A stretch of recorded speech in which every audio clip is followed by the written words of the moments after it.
Our preacher for today is temporarily indisposed, so I am now Marion, and these are her stories. This comes from the Book of Hours. God be in my head and in my understanding. God be in mine eyes and in my looking. God be in my mouth and in my speaking. God be in my heart and in my thinking. God be at mine end and at my departing. Amen. Good morning from Marion. Today's readings are about the miracle of abundance, not for just a few, but for many. God offers abundance of nourishment for the body, the soul, and the spirit to everyone. Every time I participate in the Eucharist, either as a Eucharistic minister or as a receiver, I recognize that we never run out of the elements. We always have enough for every person who comes to receive. In my observation, the story of the loaves and fishes is timeless. We don't have to look hard to see God's abundance all around us. Abundance. Do we take it for granted? When was the last time you walked into Winco? The image of abundance hits you even before you walk through the automatic door.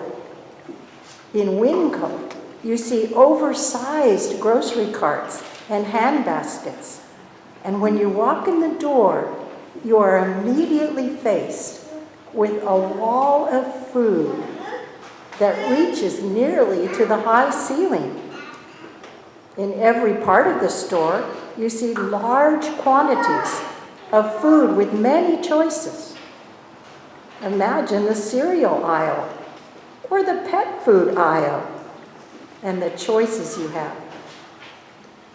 It's a challenge to finally get your cart to the checkout. I don't know much about marketing, but common sense tells me it takes longer to shop at Winco than it might in any other grocery store, likely by design of the layout. When I was stationed in Germany, I lived for a short time in a very small efficiency apartment in a town called Sandhausen in the Heidelberg area, near the army compound where I worked. The refrigerator and the stove seemed to almost be afterthoughts. They were tiny. How in the world was I going to get a week's worth of groceries, at least by American middle-class standards, in those weeny-teeny appliances? Across the street from my Sandhausen apartment was a small grocery store. I would see the village Hausfraus walking that store daily with their string bags and come out with what they needed for only that day. My first time in the store was a challenge, but once I became accustomed to my surroundings, I looked at what was available in the store. There were fewer choices of brands. Foods were packaged efficiently, like tomato paste in tubes like toothpaste. And more notably, package sizes were smaller, or the food was available in bulk, like rolls, for example. No bags were provided. Each shopper had a tote bag. There was abundance on a smaller, more practical scale. I learned very quickly about the hazards of taking for granted our accustomed American shopping habits, because the abundance of food in our kitchen also meant a large amount of waste products for one very small garbage container, emptied weekly, that was allotted. The German people around us were very frugal, still recovering from World War II, and in the throes of the Cold War. They knew how to buy wisely, use their space efficiently, and were careful with what they had to throw away. Abundance. What do you give that becomes abundant? Your love? Your time? A few years ago, I went on a VIM, Volunteers in Mission, trip to San Jose, Costa Rica, with my brother and some folks from his church to one of the many barrios, ghetto areas in the city. Our task was to clear land for married student housing for a Latin American seminary. The school accepted eligible students from all over Central and South America to educate them and ordain them to ministry. These students would then go back to their countries to serve their people. When students came to seminary, they often had little more than the clothes on their backs. The seminary provided everything to sustain them during their time there. A full scholarship meant just that. Tuition, books, computer, board, room, linens, even clothing and toiletries that were donated by benefactors of the school. We stayed in a dorm on the campus, and each day for 6 days, we went to some newly purchased land to clear it for more student housing. On a Sunday while we were there, we were invited to a small storefront church in the barrio to worship with the local people. Their church didn't even have a ceiling. It had a tin roof. The people there, though very poor, dressed up to welcome us, and out of their small food reserves in their own homes, brought food for a potluck lunch. They gave what they had in abundant love to give us a feast of celebration that we were visiting their church. They all hugged us in greeting and were joyful that we were there. How does one respond to the abundant love these people had for strangers they had never met? Their generosity, even to this day, boggles my mind. Well, our dear God showed us how much we really did make a difference while we were there.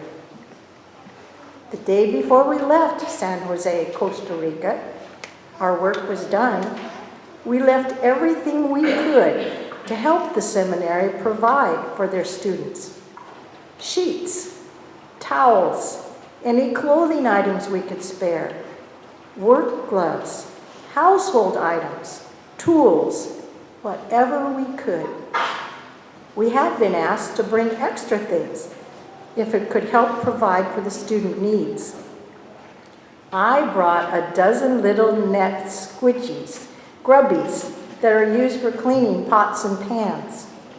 One of the students, Sylvia from Peru, had never seen scrubbies before, and she was ecstatic to have one of her own.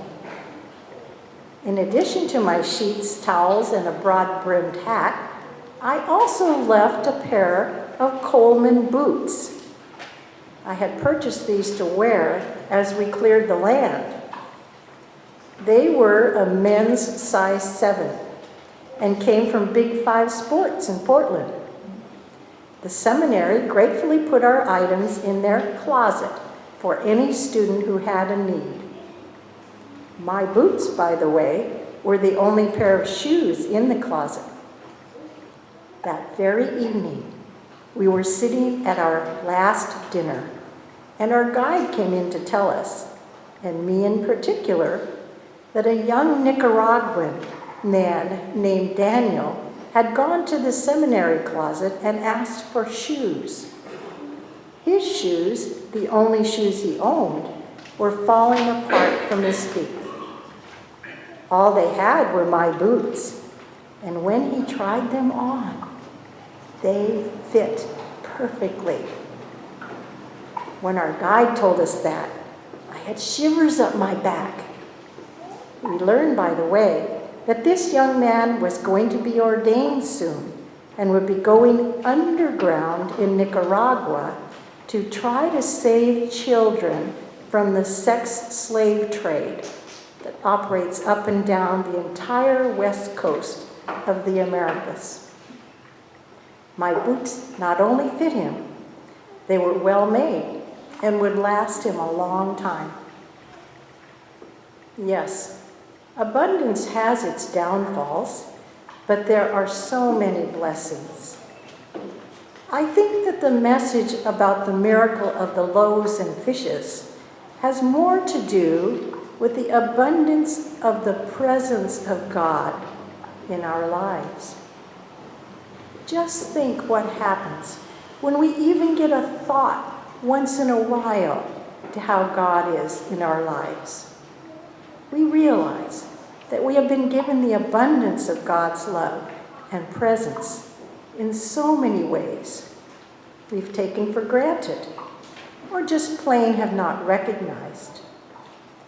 We receive abundance from God: food, water, blessings, and above all, love.